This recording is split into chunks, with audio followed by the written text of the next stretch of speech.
Your freedom of speech, तो वो गाली टाइप करने से पहले ना तो बॉलीवुड की चमचमाती दुनिया का असली काला सच, वो स्टार्स जो खुद को चांद समझते हैं लेकिन असलियत में बस करण जौहर के चमचे हैं। और इस पूरी स्क्रिप्ट में आज के करण जौहर प्रोडक्शन की महारानी आलिया भट्ट की बात करेंगे, जिसकी काबिलियत किरण मौसी की मेहरबानी से ज्यादा कुछ नहीं है। लेकिन उससे पहले चैनल को लाइक, सब्सक्राइब और शेयर करना ना भूलें, क्योंकि यहाँ मिलती है आपको बॉलीवुड की सच्चाई बिना किसी फिल्टर के। तो चलिए शुरू करते हैं उस इंटरव्यू से जहां सोनाक्षी सिन्हा ने रणबीर कपूर और आलिया भट्ट की ऐसी बेइज्जती की कि पब्लिक ताली बजाने लगी। सोनाक्षी सिन्हा ने रणबीर कपूर को लेकर कहा, रणबीर कपूर ने मेरे साथ फिल्म इसीलिए करने से मना कर दिया क्योंकि उसे लगता है कि मैं उससे उम्र में बड़ी दिखती हूँ। मतलब रणबीर जी, आपकी एक्टिंग से ज्यादा आपकी इनसिक्योरिटीज बड़ी हैं, और वैसे भी आपके साथ फिल्म न करना मेरी जिंदगी का सबसे अच्छा डिसीजन है।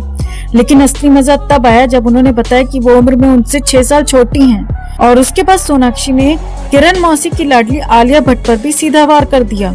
उन्होंने कहा, आलिया के पास वो चीज है जो मेरे पास कभी नहीं थी, करण जौहर, और अगर किरण मौसी का हाथ उसके सिर से हट जाए तो आलिया भट्ट का करियर चाय के कप जितना पतला हो जाएगा। यहाँ आपको याद दिला दे कि किस तरह से आलिया भट्ट ने कॉफी विद करण शो में सुशांत सिंह राजपूत का मजाक उड़ाया था। करण जौहर के इस शो में आलिया ने अपनी ओवर एक्टिंग वाले एक्सप्रेशंस और नकली हंसी के साथ सुशांत को नीचा दिखाने की कोशिश की थी। वही सुशांत जो बिना किसी गॉडफादर के बॉलीवुड में अपनी पहचान बनाने आया था। लेकिन किरण मौसी और उसकी प्रोडक्ट आलिया भट्ट के लिए टैलेंट कोई मायने नहीं रखता, बस नेपोटिज्म का झंडा ऊंचा रखना जरूरी है इनके लिए। आगे सोनाक्षी ने ये कहा, आलिया के पास न तो खास टैलेंट है न एक्टिंग की गहराई, उसके पास है सिर्फ किरण मौसी का प्रोडक्शन हाउस और मीडिया का प्रोपेगेंडा। अगर करण जौहर का वाईफाई कनेक्शन आलिया से कट जाए तो उसका करियर भी नेटवर्क एरर में चला जाएगा। और ये बात बॉलीवुड के कई बड़े नाम कह चुके हैं। यहाँ तक कि ऐश्वर्या राय ने भी कहा था कि आलिया भट्ट के करियर की नींव करण जौहर ने बनाई है।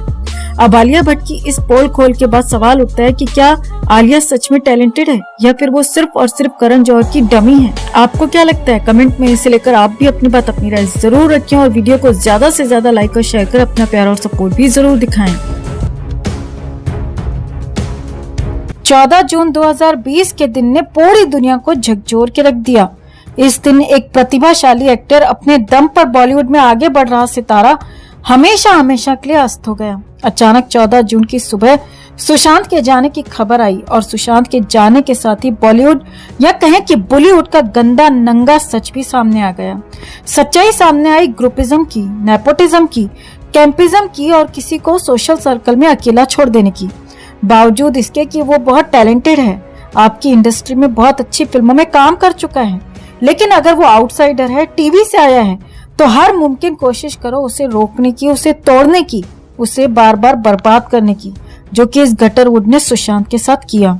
और इस बात के लिए उन दिनों जो 2 नाम सबसे पहले और सबसे ज्यादा चर्चा में आए वो थे तिरछी टांग वाली किरण मौसी और कभी दीपिका तो कभी रिहाना को कॉपी करते कॉपी पेस्ट वाली so called self acclaimed star kid, nepo kid Alia Bhatt का, जिन्होंने मिलकर सबसे पहले सुशांत को बर्बाद करने की शुरुआत की थी। और तब सुशांत ने इन दोनों को ही मुंह तोड़ जवाब भी दिया था।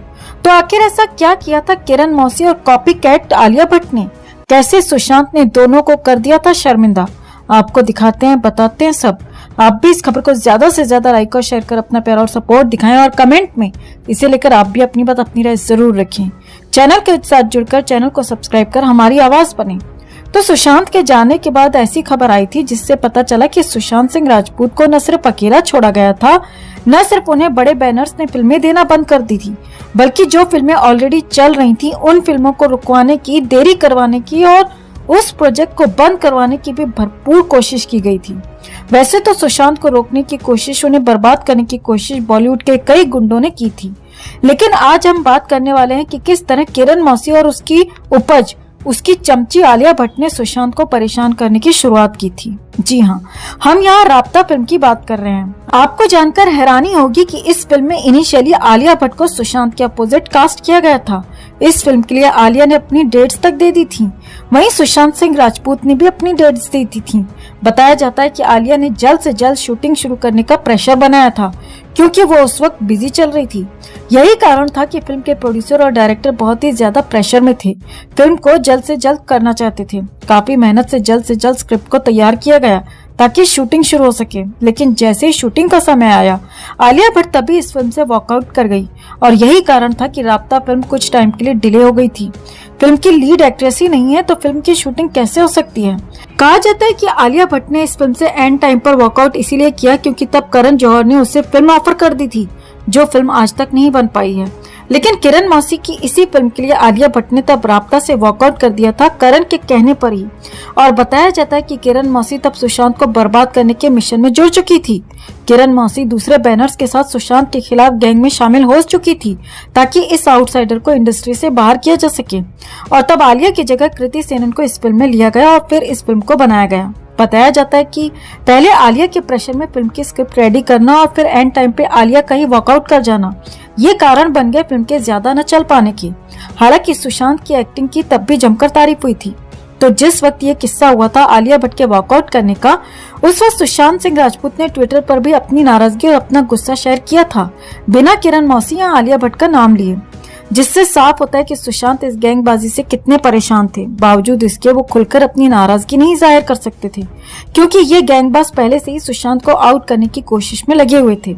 तो सुशांत ने ट्विटर पर लिखा था, ये बहुत ही हंसी की बात है कि किस तरह से लोग दूसरों के प्रोजेक्ट्स को बंद करवाते हैं, उनके प्रोजेक्ट्स में रोड़ा अटकाते हैं अपने पर्सनल गेन के लिए। तुम्हारी इन हरकतों की कहानियां तुम्हारी फिल्मों की कहानियों से ज्यादा चर्चित हैं।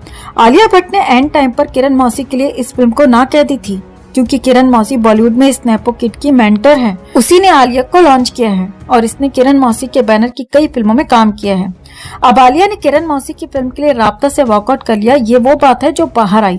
लेकिन अंदर खाने से जो खबर आ रही है उसके मुताबिक इस किरण मौसी ने आलिया को समझाया था कि वो सुशांत से कहीं ज्यादा बड़ी एक्ट्रेस है और अगर उसने एक टीवी से फिल्मों में आए एक्टर के साथ काम किया तो उसकी मार्केट वैल्यू, उसकी ब्रांड वैल्यू पर गलत असर पड़ेगा। और इसीलिए ही आलिया ने बिना ये सोचे कि एंड टाइम पे उसके इस तरह से वॉकआउट करने से फिल्म पर असर होगा और इवेंचुअली इस फिल्म की पूरी क्रू को सफर करना पड़ेगा। और सबसे ज्यादा जिस पर इसका नेगेटिव इम्पैक्ट होगा वो सुशांत सिंह राजपूत, जो कि इस फिल्म के हीरो थे और अपनी कड़ी मेहनत से इस ruled by nepo kids industry में अपनी जगह बनाने की कोशिश कर रहे थे। तो सुशांत सिंह राजपूत के जाने के बाद बॉलीवुड की काली घिनौनी सच्चाई सामने आई कि एक टैलेंटेड आउटसाइडर को यहाँ डुबाने के लिए, बर्बाद करने के लिए कितने फंडे अपनाए जाते हैं, कितने घिनौने हथकंडे अपनाए जाते हैं। तो सुशांत के खिलाफ किरण मौसी और कॉपीकैट आलिया की इस गंदी साजिश पर आप क्या कहना चाहेंगे? कमेंट में से लेकर आप भी अपनी बात, अपनी राय जरूर रखें और वीडियो को ज्यादा से ज्यादा लाइक और शेयर कर अपना प्यार और सपोर्ट भी जरूर दिखाएं। तो सुशांत सिंह राजपूत ने 14 जून 2020 को इस दुनिया को अलविदा कह दिया था। उन्हें गए 4 साल होने वाले हैं, लेकिन उनके फैंस आज भी उन्हें याद कर रोते हैं। अब हाल ही में सुशांत के एक बेहद करीबी ने